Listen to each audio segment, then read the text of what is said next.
What is up, guys? It is Maddie here, and today in the background you're watching some Battlefield 3 gameplay. Oh wow, I was having just a lot of fun on this game last night, and I got this pretty nifty gameplay on Op Metro Rush.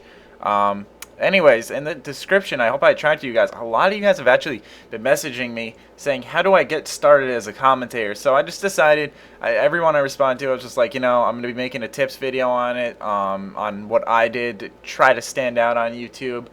And hopefully I help you guys out. Hopefully I help you get started. And this doesn't go in any chronological order, but listen in because each of these are important. So let's get started off with, you need good video making and audio recording software. I mean, it's really not a big deal, but you do need something like Sony Vegas to render out good videos, like HD quality, which I'll get into in a second. And a good audio recording program I use is Audacity. You can use a noise removal effect and get rid of any background noises like a AC or a fan or whatever. I definitely recommend those. You can get Sony Vegas for free really anywhere. I'm not really promoting hacking and stuff. I'm just saying if you don't want to spend the money, I'm sure the option's out there. And Audacity is 100% free, and it's a great recording program. Really nothing confusing about it. But yeah, that's just really quick. Just want to throw that out there before I really got into what you need to do on YouTube if you ask me. First, you need good video quality. That's a pet peeve of mine, is if I look at someone's video and the quality is really just crappy, like 240p, 360. A lot of people like watching in 720 full screen. So if you want to do that, you're going to have to invest some money in this. If you're looking to do this, one other tip that I'll get to really early, may I add, is just be prepared to invest your time. If you are going to take this serious, you're going to have to invest time. You're going to have to invest money too. An HD PVR, what I use to record this game here, is $200. And that may sound like a lot, but the box has lasted me about since end of beginning of ninth grade. And I am entering my senior year of high school right now. So basically, it's lasted me quite some time. And, I definitely recommend doing it. It doesn't really break as long as you take good care of it. Don't leave it on all the time. Don't always constantly record every single thing you do. Don't try to wear it out, like any other piece of electronic. You want to get one of those. I recommend that. There's an Elgato, which is cheaper, I believe, and does basically the same thing. I just always found Hauppauge's more reliable. Next is good microphone quality. I would give you an example of bad microphone quality, like me just getting really fucking close to the mic and just talking really loud. Like, I always talk loud and project my voice. You want to do that to kind of just catch the viewer's attention.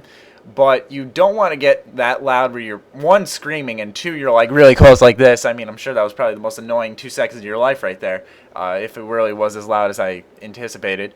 That's one other thing, is if you are not going in, if you're going in there and just being a loudmouth and not knowing what you're talking about as well, if you're just, BSing like, oh, this could get me a lot of views, but you're going in there not knowing what you're talking about, a lot of people won't like your videos and they won't subscribe for your content. You got to go in there, act like, not even act, I mean, you got to be knowledgeable to some degree, so you can tell your viewers what's on the up and up. That's why I do gaming news, because I am constantly researching games and whatnot to deliver you guys news on them, so that you know what's going on if you don't pay attention to it or whatnot.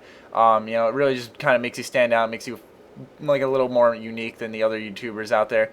By the way, this is all in a gaming standpoint more so, not like, doing vlogs and shit. That's one thing I really don't know how to succeed in. I used to do it when I was like in middle school. But anyways, one thing you want to do, and this kind of goes back to the when you're commentating and whatnot, you want to, like I said, know what you're talking about, but like every little detail. You notice me sometimes I reassure you guys a lot, and I, cover every little inkling of everything possible. Just, I mean, you're probably sitting there like, there's really no reason to do this, Maddie. But it's just, you want to make sure that everyone knows what you're talking about. You want to give them that reassurance. That's what I always do, just so you guys know what I'm talking about. And, next is that, let me bring up the document here. You gotta let the viewers get to know me. You guys know me, I'm awkward, and I tend to stutter a lot, and I get embarrassed with voice cracks, and I don't know, I'm not afraid to like tell you guys personal stories like I told you in the last video, the friend zone video. Like, I never imagined, when I was sitting there in like 8th grade, when you start to really like girls and whatnot, and I mean, I'm not saying I was like a gay all before then. I'm saying, like, you start to like really get into dating because it becomes kind of like a fad, popular, whatever. And I never imagined after being friend zoned, like the first official time, like sitting there like, oh, I'll make a YouTube video about it. No, I was always afraid to do that on my older channels. Now I'm just like, let me share my experience and try to help you guys out more so, because that's one of the things I always wanted to do, was kind of like Woody's Gamertag's Mail Monday series, where he, like helps out with a series of questions. That's one thing I've always wanted to do, like why not make it worth your time coming to my channel? If you have problems, perhaps anticipating future problems, I can just answer your questions and help you out. I mean, I always wanted to wait until I'm older to do that, but I have had a lot of experience as a teenager where I could probably help you guys out, and I've had friends with issues that I've helped them out with. So I mean, I don't know, I might do that, but I have to come up with a series title and whatnot, and I don't get enough messages where I think I'll be able to do that. Let me know in the comments though if you want me to do that. I will gladly do that. Next is trying to stand out. Now, when I say stand out, I don't mean being, as me and my friend Noah would term it, as quirky and funny. Like, you sit there, you're like, let me crack a funny joke here. Let me be fucking weird and awkward. No, like, I mean, just be yourself more. So that's what helps the most. It's just totally being yourself. Like I said, I'm awkward as fuck, and it just fits. And I try to act kind of knowledgeable here when I talk about games, and I try to help you guys out when it comes to real life commentaries. Or I should say real life scenario commentaries.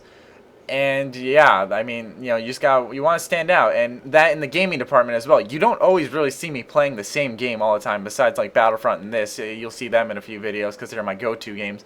But you kind of want to play different games. You want to spice it up. You always want to do something different. That's why I stick to topical commentaries more than always doing Let's Plays and whatnot. That's why I take breaks from Let's Plays.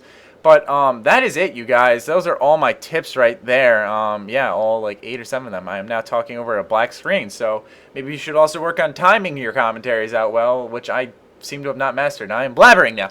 Anyways, hope this helped you guys out. Hope you get started on YouTube and have a good time here. Stay sexy, stay active. I love you all. Peace.